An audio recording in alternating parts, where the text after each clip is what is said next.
दोनों का एक एक क्वेश्चन हुआ ना, जिन लोगों का एक एक हो गया बाकी लोगों का क्वेश्चन देखते हैं।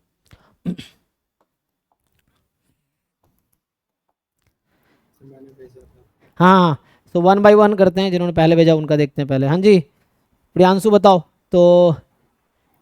से मतलब सॉल्विंग में नहीं है, इसमें पूछना था जैसे आप क्वेश्चन 4 देख रहे हो ना, फोर, ठीक है, फोर, हाँ। जैसे यहाँ पे मतलब बोल रहा है एक्सपोनेंशियल लैम्डा फॉलो कर रहा है, और नीचे बोल दिया यूजफुल डेटा में काई स्क्वायर 10 का डिस्ट्रीब्यूशन। तो उनके खुद से लैम्डा को हाफ ले सकते हैं इसमें? नहीं, लैम्डा तो पैरामीटर, ये कॉन्फिडेंस इंटरवल का क्वेश्चन है एक्चुअली। अभी मैं नहीं अगले, फिर भी मतलब मैं लैम्डा को हाफ लिया तो आंसर आ जा रहा है। तो मैं वही सोच रहा था ऐसे खुद से हाफ ले लेगा, क्योंकि नीचे जैसे डेटा दिया है तो हमें तो डायरेक्ट हाफ कांस्टेंट ले निकालने सकते हैं। नहीं नहीं, तुम ऐसा मत करो ना, देखो, ये जो एक्स तुम लैम्डा से डिवाइड कर दो पूरे इक्वेशन को, ठीक। हैं। हाँ तो एक्स आई का डिस्ट्रीब्यूशन कितना है, एक्सपोनेंशियल लैम्डा।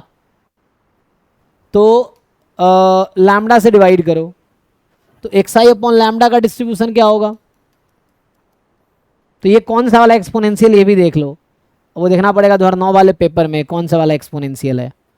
मतलब पीडीएफ, अगर ये वाला पीडीएफ होगा ई की पावर माइनस लैम्डा एक्स आई, तो काम नहीं चलेगा। तो उसमें चेक करो, ये जो एक्सपोनेंशियल लैम्डा 2009 का एक्चुअल ओरिजिनल पीडीएफ देखो, ईयर वाइज वाला। तो उसमें अगर आप देखोगे तो आई थिंक वहाँ पे हो सकता है ये लिख रखा होगा, तभी आएगा। तो इसका डिस्ट्रीब्यूशन जो होगा एक्सपोनेंशियल वन आ जाएगा, ठीक है। अब हाँ सर। एक्सपोनेंशियल वन आ जाएगा।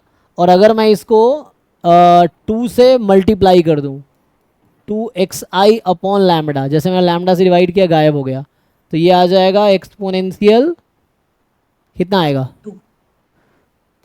अभी हाफ हो जाएगा। इसके हिसाब से। तो ये तो वन बाई टू आएगा ना, नहीं टू आ जाएगा। तो इसको यहाँ से टू हटाओ, यहाँ टू लगाओ, टू हाफ हो लैम्डा जाएगा। करो, तो ये वन बाई टू हो जाएगा। इस पीडीएफ के हिसाब से बात कर रहा हूँ मैं। हाँ यस सर। तो ये आ जाएगा, और ये हो गया काई स्क्वायर टू। तो आप जो कह रहे हो हाफ लेने पे काम इसलिए हो गया क्योंकि ये है, तो आपने, है ना। तो अब ये ब्रेक कर दो, तो दोनों तरफ टू लैम्डा से डिवाइड कर दो दोनों तरफ, उससे आ जाएगा। तो काई स्क्वायर टू में आंसर चला तो गया ऐसे ना। खुद से ले नहीं सकता लैम्डा को, मतलब आंसर लाने के लिए ऐसे खुद से कुछ एक रैंडम ले नहीं सकता एग्जांपल जैसे। कर सकते, किसी भी ये लैम्डा के लिए किसी ओके है एक्चुअली। हाँ, आप सही कह रहे हैं, क्योंकि कोई भी लैम्डा लोगे सी वन सी टू वही आएगा।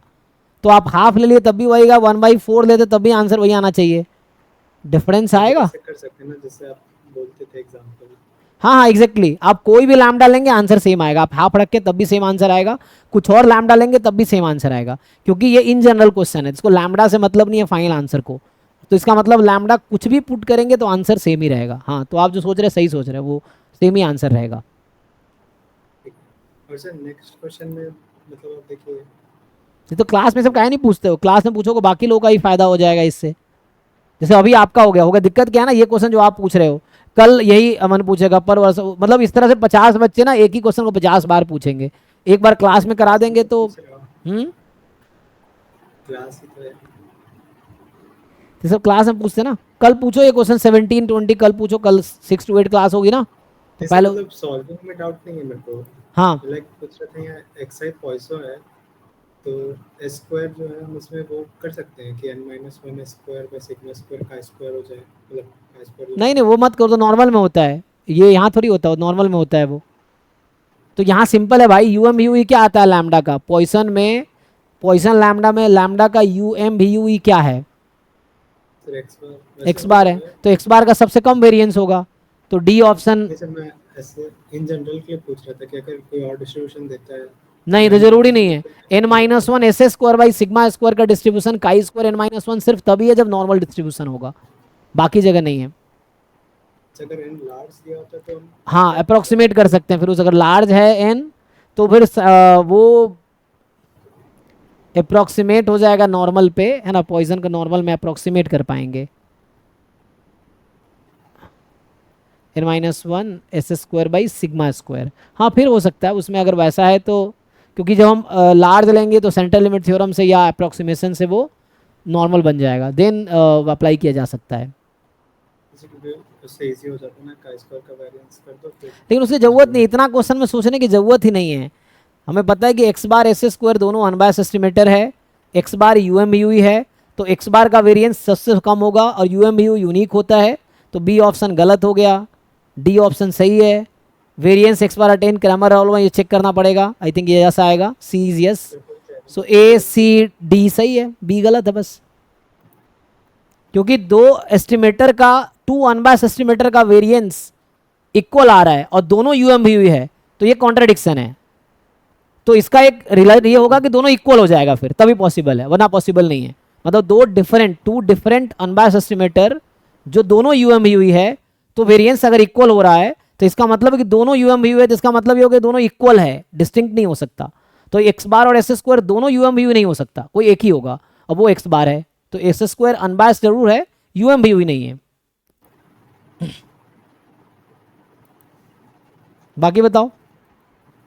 सर इस क्वेश्चन में सर इंडिपेंडेंस कैसे चेक करेंगे? गामा का थ्योरम पता है तुम्हें कि x upon x plus y and x upon x plus y are independent. तो हिंट के लिए बता देता हूं कि देखो ये जो u का डिनोमिनेटर है,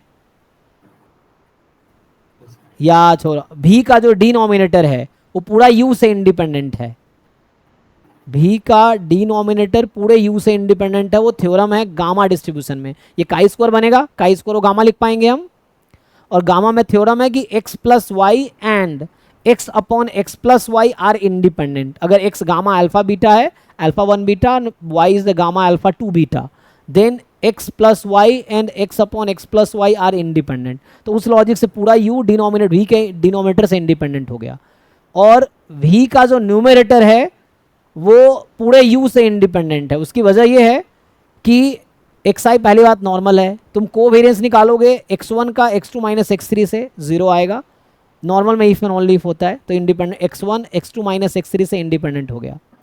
x2 प्लस x3 और x2 माइनस x3 का कोवेरिएंस निकालोगे 0 आएगा, तो इसका मतलब x2 plus x3 and x2 minus x3 independent हो गया।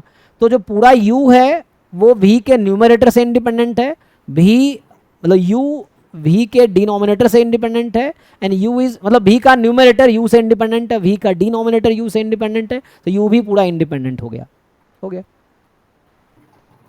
जैसे और कोई मेथड होते हैं, जैसे अगर गामा याद नहीं रहा तो कैसे चेक कर सकते हैं इंडिपेंडेंस? कौन सा?